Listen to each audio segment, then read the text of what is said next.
Cinema शौकीन सबका स्वागत करता है। आज हम बात करने वाले हैं द रॉबर के बारे में। ये कहानी है योहान की, जो पेशे से एक रनर है, लेकिन वो इतने अजीबोगरीब ढंग से बैंकों को लूटता है कि उसके तरीके को देखने के बाद पूरी दुनिया दंग रह जाती है। कहानी की शुरुआत होती है और हम योहान को देखते हैं। योहान अभी एक जेल में है, लेकिन यहाँ पर भी वो दौड़ रहा है क्योंकि योहान एक बहुत ही बेहतरीन मैराथन रनर है। लेकिन पिछले कुछ समय से उसे जेल में डाल दिया गया। उसने एक बैंक को लूटा था और उसी वक्त उसे पकड़ लिया गया। लेकिन यहाँ रहने के बाद भी हमेशा योहान दौड़ते रहता है। तभी हमें पता लगता है कि जल्दी ही योहान को रिहा कर दिया जाएगा। फिर जेल वाले उसे बुलाते हैं और उससे पूछने लगते हैं कि अगर उसे छोड़ दिया जाए तब यहाँ से बाहर जाने के बाद योहान क्या करेगा, क्योंकि अगले कुछ ही दिनों में उसकी रिहाई होने वाली है। तब योहान बहुत देर तक इस बारे में सोचता है और सोचने के बाद कहता है कि मुझे पता नहीं कि मैं क्या करूंगा, क्योंकि योहान हमेशा से सिर्फ दौड़ता है और बैंक्स को लूटता है। उसने पहले भी बहुत सारे बैंक्स को लूटा है। फिर उसके इस जवाब को देखने के बाद जेल वाले भी आश्चर्यचकित रह जाते हैं और वो सोच में पड़ जाते हैं कि इतना समय जेल में रहने के बाद भी योहान ठीक नहीं हुआ।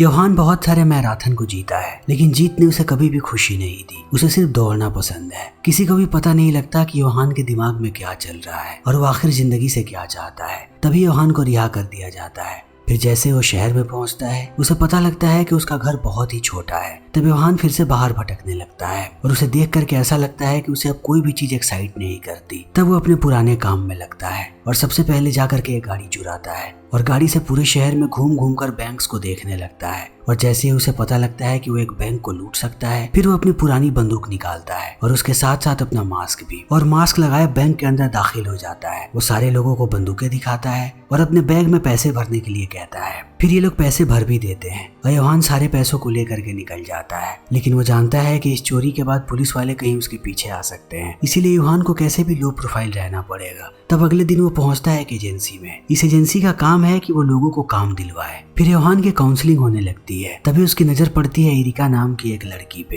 इरिका उसकी पुरानी दोस्त है और वो योहान को पहचान भी जाती है, लेकिन वो उसे ठीक से बात नहीं करता और हर रोज की तरह जा करके दौड़ने लगता है। लेकिन जल्दी ही मैराथन की शुरुआत होने वाली है। फिर योहान जाता है डॉक्टर के पास ताकि वो अपना चेकअप करवा सके, और डॉक्टर जब उसका चेकअप करते हैं तब वो बताते हैं कि योहान पूरी तरीके से ठीक है, वो मैराथन में पार्टिसिपेट कर सकता है। फिर योहान मैराथन में दौड़ने लगता है और लंबी दौड़ के बाद हमें पता लगता है कि एक बार फिर से योहान मैराथन को जीत गया है और जीत के पुरस्कार के रूप में उसे $15,000 मिले हैं। और एक बार फिर से पूरे शहर में सिर्फ और सिर्फ उसकी ही बातें हो रही है। हर एक रेडियो वाले योहान के बारे में बात कर रहे हैं कि थोड़े समय पहले वो जेल गया था और अभी अभी जेल से बाहर आया है। तभी जेल का वो कर्मचारी आता है योहान के पास और बहुत तारीफ करता है कि जेल से आने के बाद तुमने एक बहुत ही अच्छा काम किया और तुमने इस बात को प्रूफ कर दिया कि तुम्हारा पास्ट चाहे जैसा भी हो, तुम्हारा प्रेजेंट अच्छा होना चाहिए। वही तुम्हारा असली चरित्र बताता है। तो अब से तुम वही करो जो तुम्हें और बेहतर बनाए। सबसे पहले सोशलाइज करना शुरू करो। तुम जितने ज्यादा अच्छे लोगों से मिलोगे, तुम्हारी मानसिक स्थिति उतनी अच्छी होती जाएगी। फिर तुम्हें एक नौकरी ढूंढनी है ताकि जब तुम्हारे पास पैसे कम पड़े तब तुम्हें गलत काम ना करना पड़े। और इतना कहने के बाद वो योहान का ऑटोग्राफ लेता है, फिर यहाँ से निकल जाता है। लेकिन योहान पे इन बातों का कोई असर नहीं पड़ता। वो बिल्कुल भी सोशलाइज नहीं करना चाहता। ज्यादातर समय वो अपने घर के अंदर ही होता है। उसे लोगों से मिलना जुलना बिल्कुल भी पसंद नहीं है। लेकिन योहान उस कर्मचारी की बात बार बार याद कर रहा है, क्योंकि जेल में वो उसका मात्र दोस्त था। वो कर्मचारी योहान को इतना पसंद करता था और उसे योहान पे इतना भरोसा था कि उसने उसके सेल में एक ट्रेडमिल लगवा दिया था ताकि योहान हमेशा दौड़ता रहे और यहाँ से निकलने के बाद भी वो मैराथन में पार्टिसिपेट कर सके। लेकिन योहान इन बातों के बारे में ज्यादा नहीं सोचता। फिर अगले दिन पहुंचता है वो इरिका के पास। इरिका और उसके संबंध पहले अच्छे थे, इसीलिए इरिका उसे घर के अंदर आने देती है।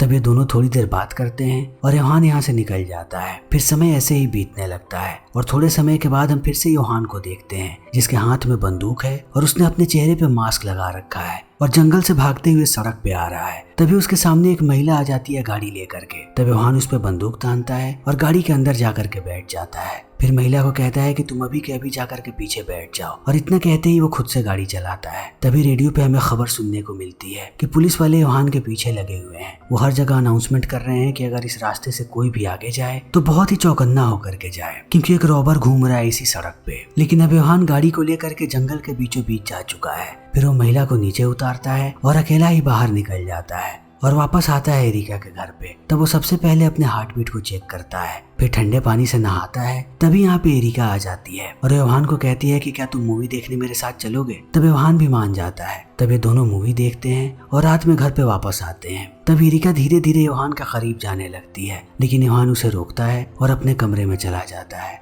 तब भी इरिका नहीं मानती और एक बार फिर से कोशिश करने लगती है योहान के करीब जाने के। तब योहान भी अपने आप को नहीं रोक पाता और ये दोनों अंत में इंटीमेट हो जाते हैं। लेकिन सुबह सुबह फिर से योहान निकल पड़ता है अपने रूटीन पे। वो बहुत दूर तक दौड़ता है, लेकिन जैसे ही शाम होती है योहान फिर से निश्चय करता है कि वो एक और बैंक को लूटेगा। तब वो गाड़ी चुराने के लिए बाहर निकलता है। तभी हम एक गाड़ी को देखते हैं। यह आदमी जैसे ही अपनी कार लेकर के घर पे आता है, वो अपने पार्किंग के बाहर 2 ट्रैश टैंक को देखता है। तब वो टैंक्स को हटाने लगता है। इसी बीच योहान आकर के उसकी गाड़ी में बैठता है और गाड़ी लेकर के भाग जाता है और पूरी रात बाहर ही रहता है। लेकिन जैसे ही सुबह होती है वो पहुंचता है उस बैंक के पास जिस बैंक को उसे लूटना है। फिर बिना वक्त गवाए मास्क पहनता है और उसी बंदूक को लेकर के अंदर चला जाता है। तब मैनेजर उसे लेकर के जाते हैं सेफ के अंदर। तब वो अपने बैग्स में पैसे भरता है और आकर के गाड़ी में बैठ जाता है और गाड़ी को दोबारा लेकर के आता है जंगल के बीचों बीच और वहीं पे गाड़ी छोड़ करके बैग को ले लेता है।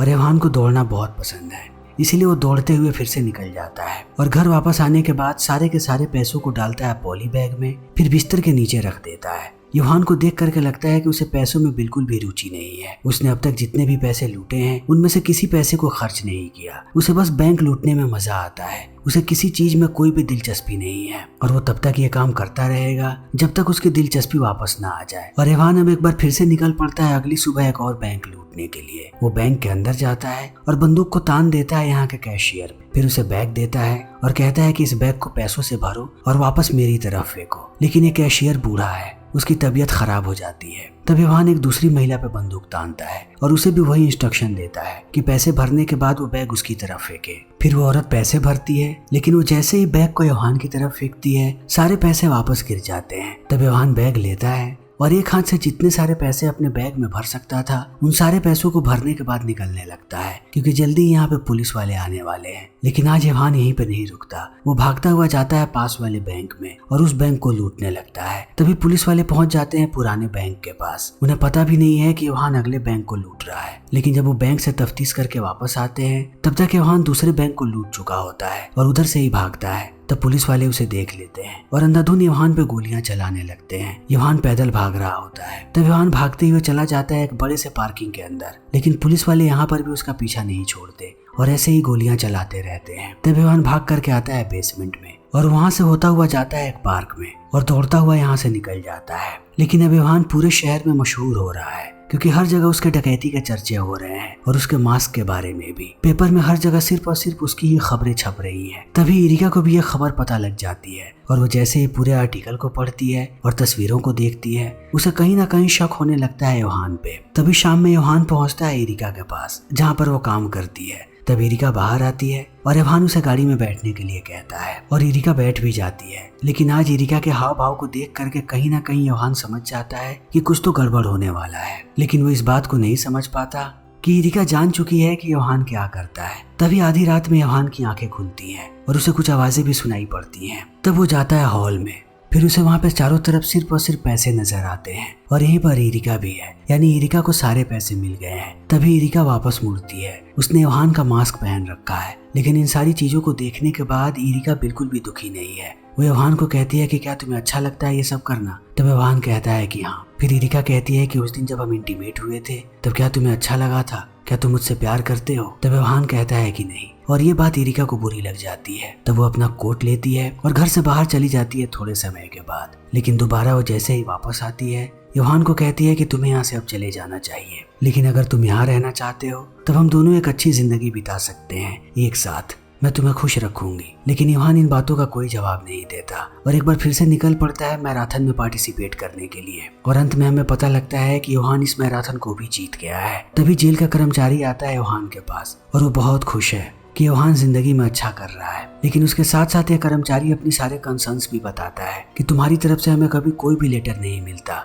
तुम पेरोल पे छूटे हो, तुम्हें ये बात पता होनी चाहिए। यहाँ तक कि हमारे पास तुम्हारा एड्रेस भी नहीं है कि तुम अभी कहाँ पे रह रहे हो, तुम हमेशा ही गायब होते हो और क्या करते हो हमें ये बात भी नहीं पता है, हमें सारी की सारी जानकारियां चाहिए। लेकिन योहान इन बातों का जवाब नहीं देना चाहता था। वैसे ही कर्मचारी से पीछा छुड़ा रहा है, लेकिन ये कर्मचारी उसका पीछा नहीं छोड़ता। एक के बाद एक सवाल ऐसे ही पूछते रहता है और उसे बार बार कहता है कि अगर तुमने अपनी आदतों को ठीक नहीं किया और हमें सब कुछ नहीं बताया तब तुम वापस जेल जाने वाले हो। तब इन बातों को सुनने के बाद योहान गुस्सा हो जाता है और अपनी ट्रॉफी से मारने लगता है कर्मचारी को। वो उसके सर पे इतने जोर से मारता है कि यहीं पर कर्मचारी की मौत हो जाती है और योहान यहाँ से भाग जाता है।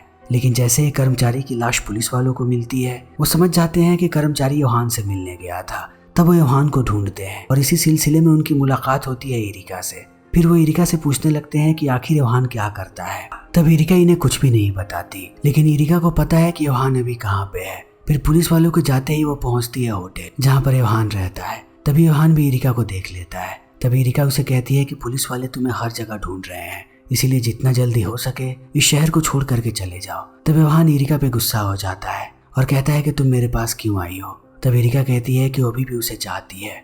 फिर ये दोनों इंटीमेट होने लगते हैं, लेकिन इंटीमेट होने के बाद योहान जाने लगता है। तब एरिका उसे रोकती है और कहती है कि अभी भी हम दोनों साथ रह सकते हैं। तब योहान कहता है कि जब भी मैं किसी के पास जाता हूँ मैं उसे सिर्फ और सिर्फ दुख ही देता हूँ और मैं तुम्हें दुख नहीं देना चाहता। फिर इतना कहने के बाद वो निकल जाता है, लेकिन जैसे ही वो अपने होटल वापस आता है पुलिस वाले उसे पकड़ लेते हैं, वो भी उसके सारे पैसों के साथ। तभी हमें पता लगता है कि एरिका ने ही कॉल किया था पुलिस वालों, क्योंकि योहान ने उसे धोखा दे दिया था। लेकिन एरिका को यह बात बुरी लग रही है क्योंकि वो योहान से प्यार करती है। वो कभी भी उसे धोखा नहीं देना चाहती थी। योहान अभी पुलिस वालों के कब्जे में है। तब पुलिस वाले एरिका को समझाने लगते हैं कि उसने जो कुछ भी किया अच्छा किया, इस तरीके से योहान जिंदा रहेगा। तभी हम योहान को देखते हैं जेल में। उसके सामने कन्फेशन लेटर पड़ा हुआ है जिसपे अब उसे दस्तखत करना है। लेकिन अचानक से योहान यहाँ से भागता है और खिड़की तोड़ करके नीचे एक गाड़ी के ऊपर गिरता है। फिर गाड़ी से नीचे उतर करके दरवाजे तक भाग करके जाता है। दरवाजा थोड़ा ही खुला हुआ है, लेकिन इतना खुला हुआ है कि योहान यहाँ से भाग सकता है। फिर वो भागता हुआ जेल से बाहर निकल जाता है, लेकिन पुलिस वाले उसके पीछे लगे हुए हैं। तभी योहान जाकर के एक वैन के नीचे छुप जाता है। फिर पुलिस वाले सारे वैन्स को चेक करने लगते हैं। तभी थोड़ी देर के बाद हम योहान को देखते हैं जो एक वैन के ऊपर है, जहाँ पर पुलिस वाले कभी भी नहीं देखेंगे। फिर वो लोग थोड़ी देर तक यहाँ वहाँ देखते हैं और अंत में चले जाते हैं। तभी योहान फिर से भागने लगता है। इसी बीच हम एरिका को देखते हैं। उसके घर पे चारों तरफ पुलिस वाले भरे हुए हैं। पुलिस वालों को लगता है कि योहान एरिका के पास जरूर आएगा, लेकिन योहान यहाँ पे नहीं आता। फिर वो सारे लोग दिमाग लगाने लगते हैं कि आखिर योहान कहाँ पे जाएगा। योहान जैसा आदमी अपनी आदतों से कभी भी बाज नहीं आ सकता। वो जब भी गाड़ियों को चुराता था उसे जंगल के बीचों बीच ले जाकर के छोड़ता था। तब सारे पुलिस वाले भी उधर ही जाने लगते हैं और योहान भी पैदल ही भाग रहा है। वो पूरा शहर क्रॉस करके पहुंचता है जंगल में। तभी वो देखता है कि यहाँ पर हर तरफ पुलिस वाले हैं। फिर वो भागने लगता है, लेकिन एक वक्त के बाद उसे एहसास होता है कि पुलिस वालों ने उसे चारों तरफ से घेर लिया है। तब वो छुपने लगता है, लेकिन इसी बीच एक पुलिस वाला उसे देख लेता है। लेकिन वो जैसे ही योहान के पास आता है, योहान उसे हील से नीचे गिरा देता है। फिर वो उसकी बंदूक लेता है और बंदूक लेकर के यहाँ से दूर भागने लगता है और भागते भागते पहुंचता है हील के टॉप पे। तब तक सुबह भी हो जाती है और सारे पुलिस वाले टॉप पे पहुंचने लगते हैं और योहान भी इस चीज को देखता है। योहान के हाथ में बंदूक है और वो सोच रहा है कि अगर उसे पुलिस वालों ने पकड़ लिया तब वो फिर से उसे जेल में डाल देंगे। तब योहान कभी भी जेल से भाग नहीं पाएगा और वो अपनी बची हुई जिंदगी को कभी भी जेल में नहीं बिताना चाहता। तब योहान के मन में ख्याल आने लगता है कि वो बंदूक को अपने सर पे लगाए और अपना भेजा उड़ा ले, क्योंकि जेल जाना मौत से भी बदतर है। लेकिन योहान ऐसा कुछ करता उससे पहले ऊपर उसे एक छोटी सी गुफा नजर आती है। तब वो गुफा के अंदर जाने लगता है और जाके छुप जाता है। तभी यहाँ पर चारों तरफ पुलिस वाले आ जाते हैं। वो हर तरफ योहान को ढूंढते हैं, लेकिन कोई भी गुफा के अंदर नहीं झांकता। फिर योहान तब तक उस गुफा के अंदर रहता है जब तक पुलिस वाले यहाँ से नहीं चले जाते। लेकिन उनके जाते ही वो बाहर आता है और नीचे गांव की तरफ आने लगता है और एक घर के अंदर घुस जाता है। वो अंदर जाता है और अंदर भरपेट खाना खाता है। तभी वो देखता है कि घर का मालिक बाहर आ चुका है, जिसके पास एक गाड़ी है। फिर वो अचानक से बाहर निकलता है और उस बूढ़े आदमी पे बंदूक तान देता है और कहता है कि अभी के अभी मुझे अपनी गाड़ी की चाबी दो। तब वो बूढ़ा आदमी उसे चाबी भी दे देता है। लेकिन योहान को पता है कि अगर वो यहाँ से निकला तब ये आदमी सबसे पहले पुलिस वालों को कॉल करेगा। फिर वो बूढ़े आदमी को लेकर के जाता है घर के अंदर और एक कुर्सी पे बैठा करके उसे बांधने लगता है ताकि वो बूढ़ा किसी को कॉल ना कर सके। और जब तक वो अपने आप को छुड़ा के कॉल करे तब तक योहान यहाँ से बहुत दूर निकल जाएगा। लेकिन इसी बीच वो बूढ़ा आदमी अपनी जेब से चाकू निकालता है और उसे घुसा देता है योहान के पेट में। तब योहान बुरी तरीके से घायल हो जाता है और गुस्से में अपनी बंदूक निकालता है, लेकिन वो एक कातिल नहीं है, इसलिए चाह के भी वो इस बूढ़े आदमी पर गोली नहीं चला पाता। फिर वो अपनी बंदूक अंदर रखता है और बूढ़े आदमी को बांध देता है, लेकिन उसके पेट से अब बहुत सारा खून बह रहा है। फिर वो किचन में जाता है और खून को रोकने के लिए ऊपर कपड़ा बांध लेता है, लेकिन वो जानता है कि वो ज्यादा देर तक यहाँ पे नहीं रुक सकता। तब वो बाहर आता है और इस गाड़ी को लेकर के निकल जाता है और जितनी जल्दी हो सके यहाँ से दूर भागने लगता है। तभी वो अपने सर पे एक हेलीकॉप्टर को देखता है जो उसी के गाड़ी का पीछा कर रहा है। तब योहान समझ जाता है कि उस बूढ़े आदमी ने पुलिस वालों को कॉल कर दिया है और सारी की सारी बातें बता भी दी हैं। तब योहान अपना दिमाग लगाने लगता है। वो एक जगह पे जाकर के गाड़ी को रोकता है और एक आदमी पे बंदूक तान देता है। फिर उससे अपने कपड़ों को बदलता है और कहता है कि जाकर के मेरी गाड़ी में बैठ जाओ और गाड़ी लेकर के यहाँ से निकलो। तब वो आदमी ऐसा ही करता है। वो लाल गाड़ी में बैठता है और गाड़ी लेकर के निकल जाता है और हेलीकॉप्टर वालों को समझ में नहीं आता कि अब आदमी बदल चुका है। वो उसी लाल गाड़ी का पीछा कर रहे होते हैं। तब इवान उस आदमी की गाड़ी लेता है और वो भी निकल जाता है क्योंकि अब उसके पीछे कोई भी पुलिस वाला नहीं है। जितना दूर हो सके इवान यहाँ से भागने लगता है, लेकिन जैसे ही वो थोड़ा आगे जाता है वो अपने पीछे देखता है कि दर्जनों पुलिस की गाड़ियां आ रही हैं। लेकिन इवान इस बात को जानता है कि शायद ये लोग लाल गाड़ी के पीछे हैं। तब वो अपनी गाड़ी को स्लो करने लगता है और धीरे धीरे करके पुलिस वाले उससे आगे निकलने लगते हैं। तब इवान को खुशी होती है। तभी उसे एहसास होता है कि उसके शरीर से बहुत सारा खून बह चुका है और अब वो जब भी खांस रहा है उसके मुंह से भी खून निकल रहा है। उसे जल्दी से जल्दी इलाज की जरूरत है। फिर एक वक्त के बाद इवान को सांस लेने में भी दिक्कत होने लगती है। तब वो अपनी गाड़ी रोकता है और इरिका को कॉल करता है। तब इरिका कहती है कि तुम्हें शायद पता नहीं है, इस कॉल को पुलिस वाले भी सुन रहे हैं। तब इवान कहता है कि इस बात से अब कोई फर्क नहीं पड़ता, मैं चाहता हूँ कि तुम ऐसे ही फोन पे रहो। तब इरिका कहती है कि मैं तुमसे प्यार करती हूँ, लेकिन इवान इस बात का जवाब नहीं दे पाता। उसका खून इतना ज्यादा बह गया है कि यहीं पर उसकी मृत्यु हो जाती है और इरिका ऐसे ही फोन पर बोलती रहती है और इसी के साथ ये फिल्म भी खत्म हो जाती है। तो दोस्तों, हमारी आज की वीडियो यहीं पे खत्म होती है। अगर आपको हमारी ये वीडियो पसंद आई हो तो इसे लाइक करें, शेयर करें और चैनल को सब्सक्राइब करें। Thank you.